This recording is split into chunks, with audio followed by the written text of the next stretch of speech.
Kejadian 22, 23, dan 24. Kepercayaan Abraham diuji. Setelah semuanya itu, Allah mencoba Abraham. Ia berfirman kepadanya, "Abraham," lalu sahutnya, "Ya Tuhan," firman-Nya, "Ambillah anakmu yang tunggal itu, yang engkau kasihi, yakni Ishak. Pergilah ke tanah Moria dan persembahkanlah dia di sana sebagai korban bakaran pada salah satu gunung yang akan kukatakan kepadamu." Keesokan harinya pagi-pagi bangunlah Abraham. Ia memasang pelana keledainya dan memanggil 2 orang bujangnya beserta Ishak, anaknya. Ia membelah juga kayu untuk korban bakaran itu.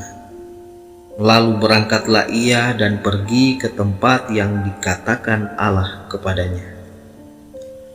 Ketika pada hari ketiga Abraham melayangkan pandangnya, kelihatanlah kepadanya tempat itu dari jauh. Kata Abraham kepada kedua bujangnya itu, "Tinggallah kamu di sini dengan keledai ini. Aku beserta anak ini akan pergi ke sana. Kami akan sembahyang. Sesudah itu kami kembali kepadamu." Lalu Abraham mengambil kayu untuk korban bakaran itu dan memikulkannya ke atas bahu Ishak, anaknya.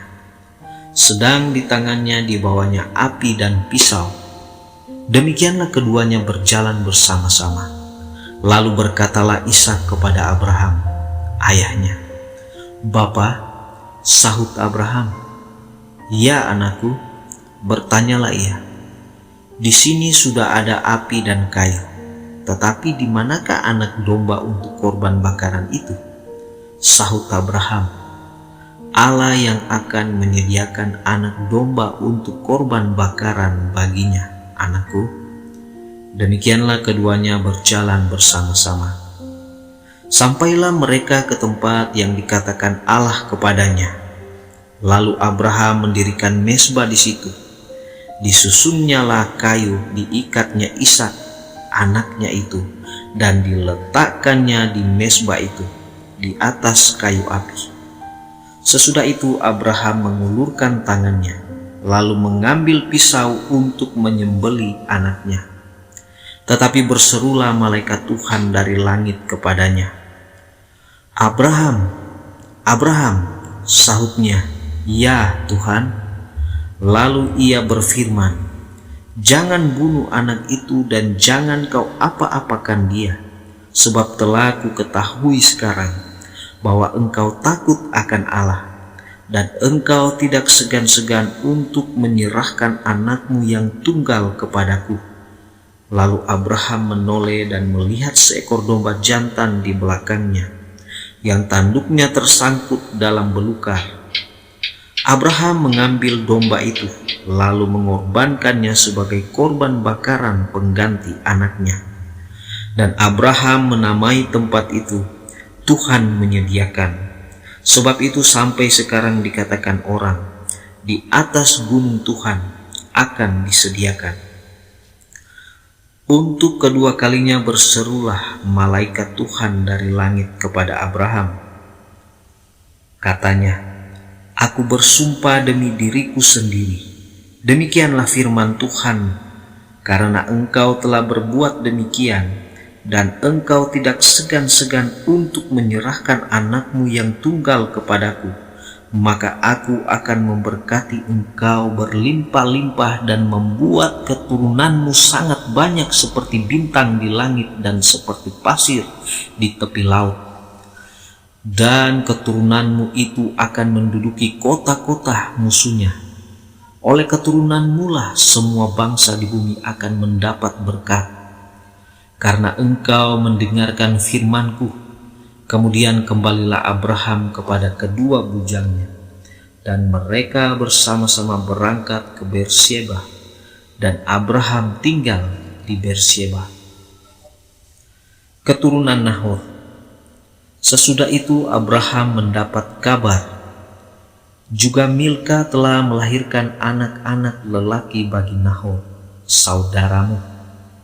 Uz, anak sulung, dan Bus, adiknya, dan Kemuel, ayah Aram, juga Keset, Haso, Pildas, Yitlaf, dan Betuel.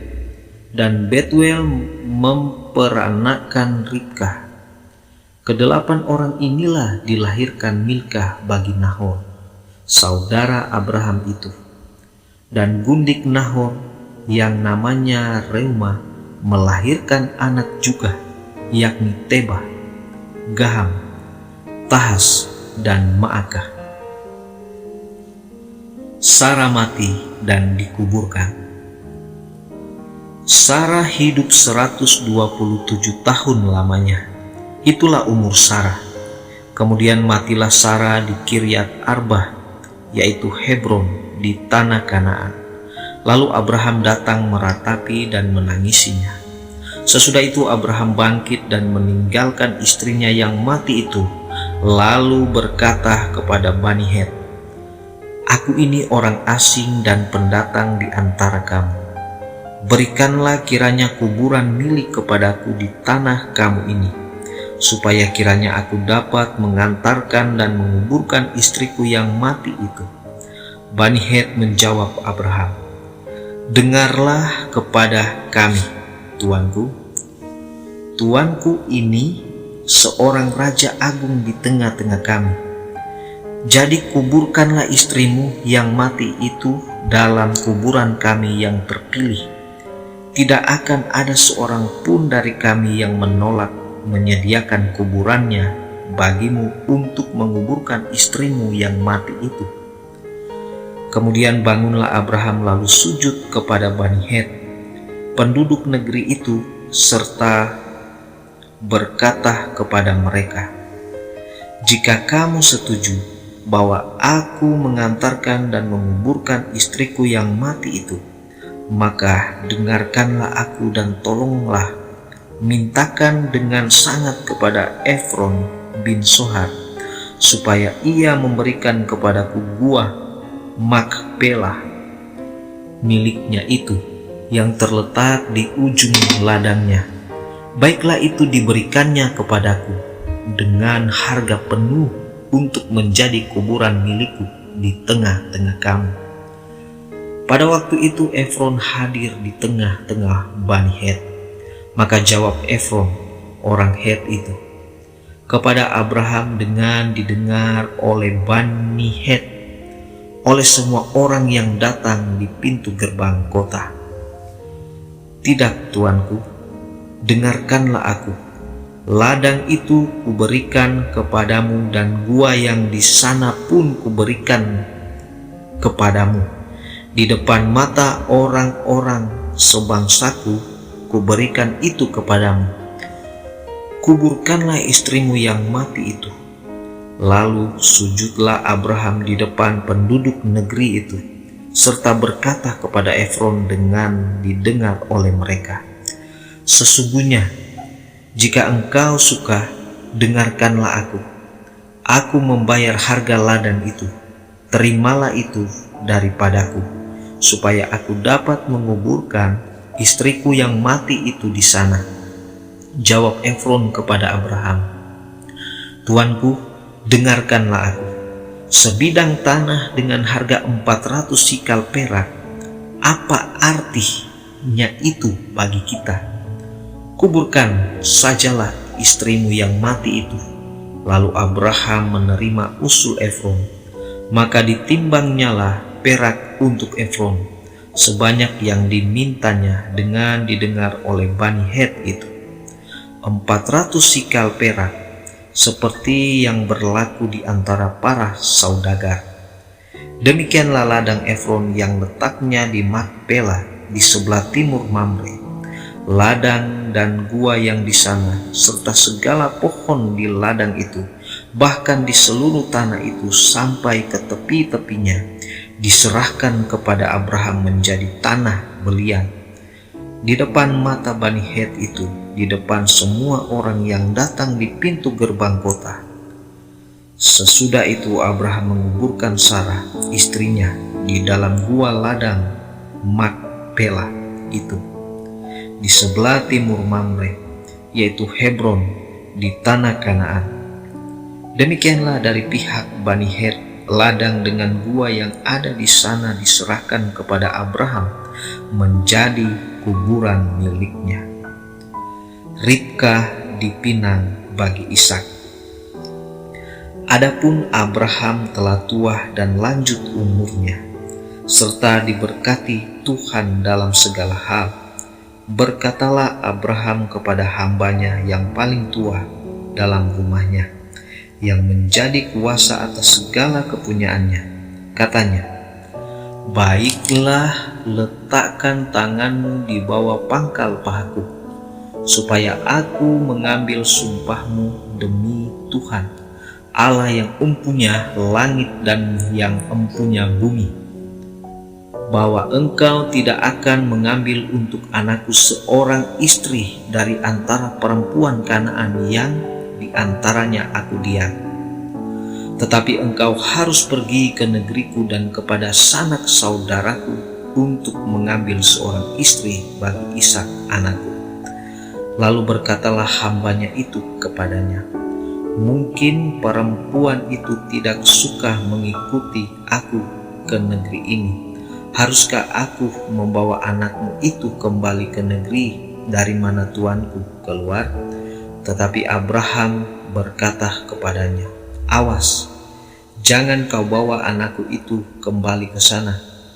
Tuhan Allah yang empunya langit, yang telah memanggil aku dari rumah ayahku serta dari negeri sanak saudaraku, dan yang telah berfirman kepadaku serta yang bersumpah kepadaku, demikian kepada keturunanmu lah akan kuberikan negeri ini.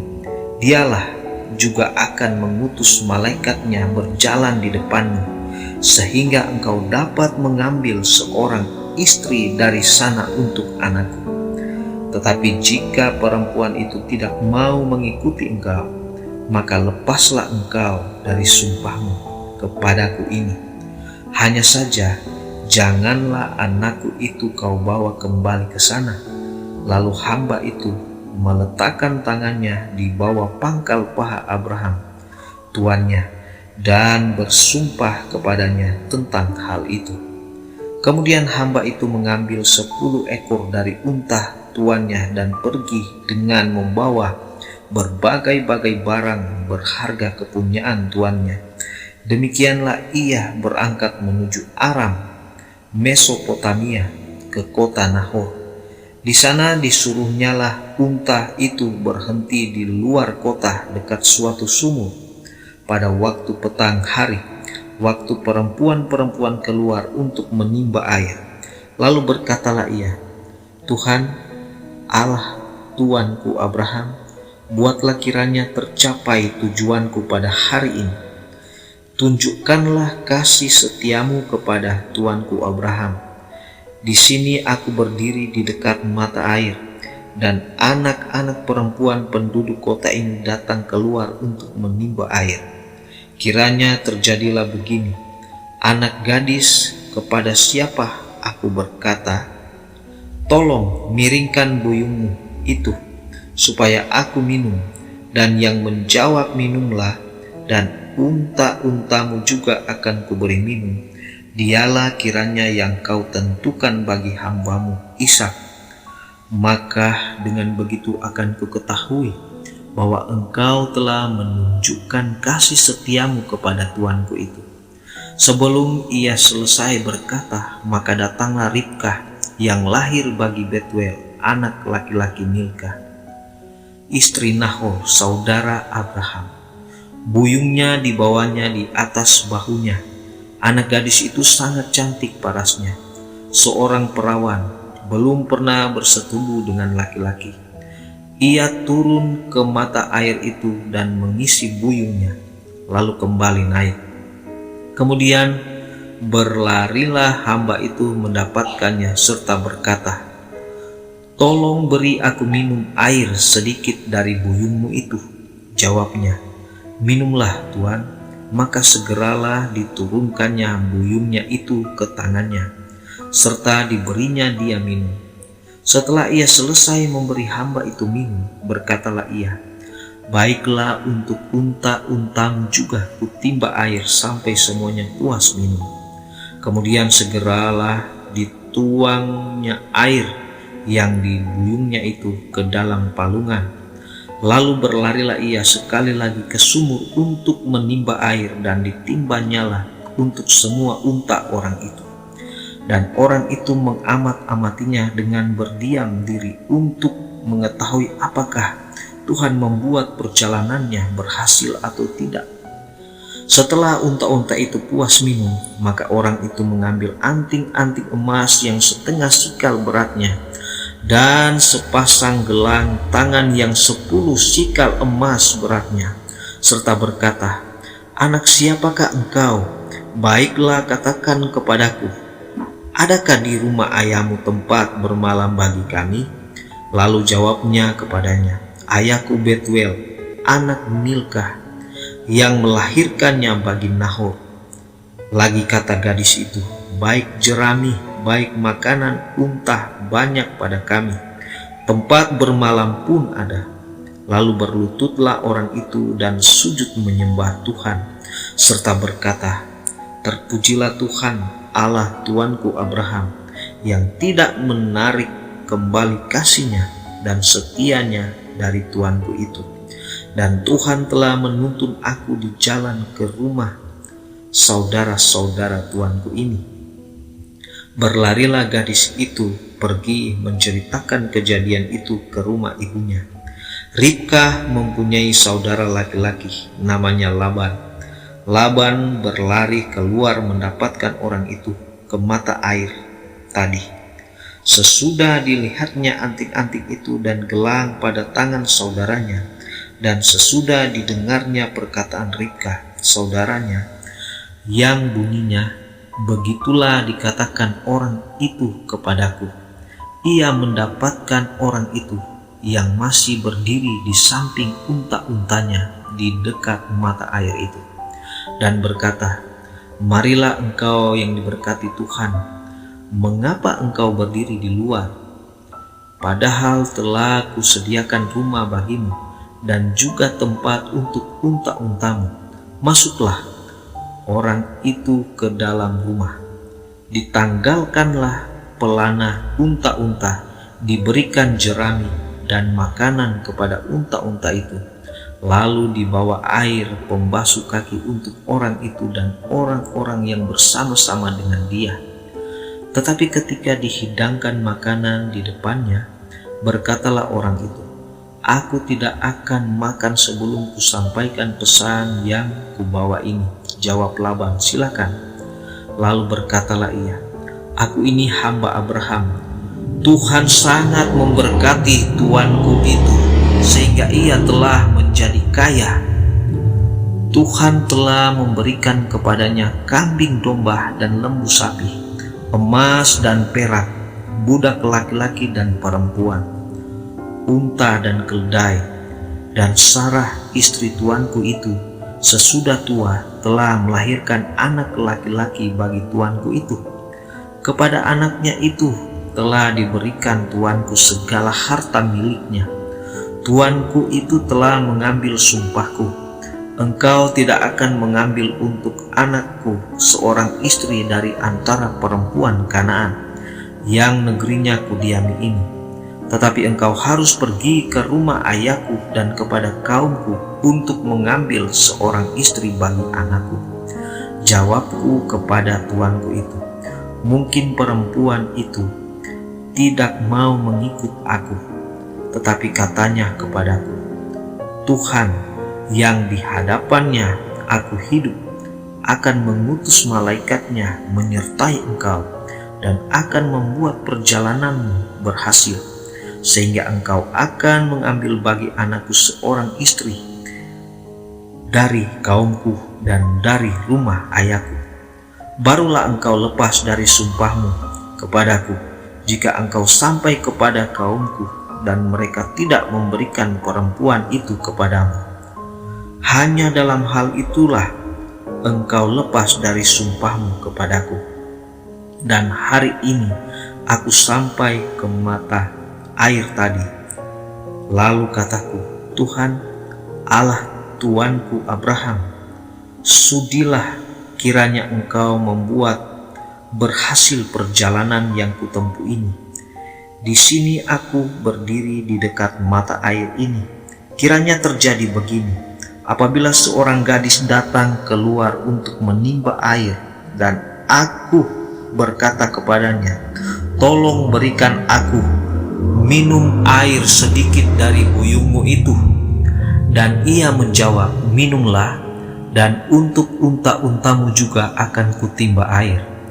Dialah kiranya istri yang telah Tuhan tentukan bagi anak tuanku itu.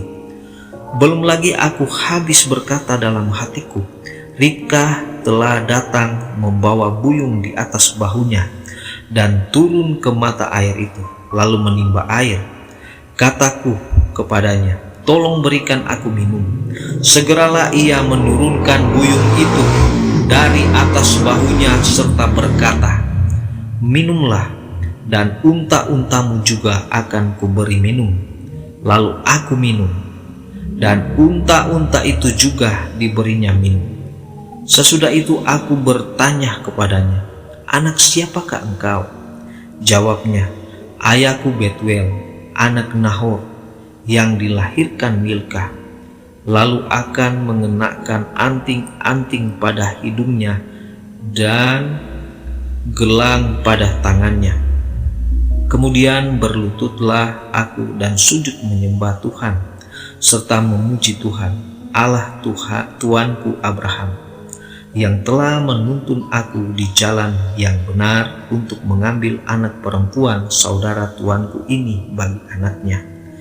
Jadi sekarang apabila kamu mau menunjukkan kasih dan setia kepada tuanku itu, beritahukanlah kepadaku, dan jika tidak, beritahukanlah juga kepadaku, supaya aku tahu entah berpaling ke kanan atau ke kiri.